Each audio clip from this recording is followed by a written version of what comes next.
Salam, kanalıma hoş gelmişsiniz.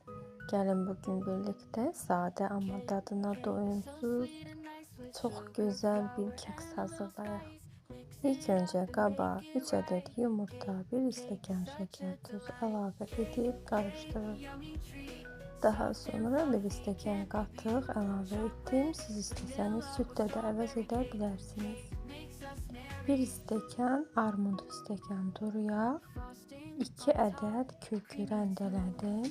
Suyunu sıxıb əlavə edirəm.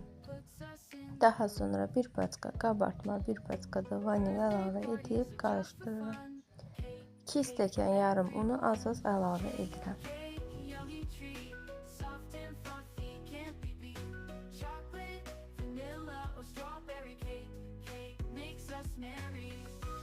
Daha sonra qabı götürüb kənarda üzərinə yarım stəkan qoz, yarım stəkan qara kişmiş və 1 çay qaşığı darçın əlavə edib karışdırıram.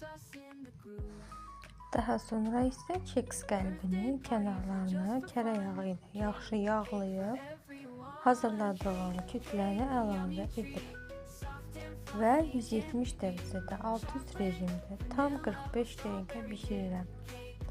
Və nəticə mükəmməl, ətri bütün evi götürür. Yedikcə yiyəcəyiniz tadına doyumsuz, həm də vitaminli keks resepti. Mütləq yoxlayın.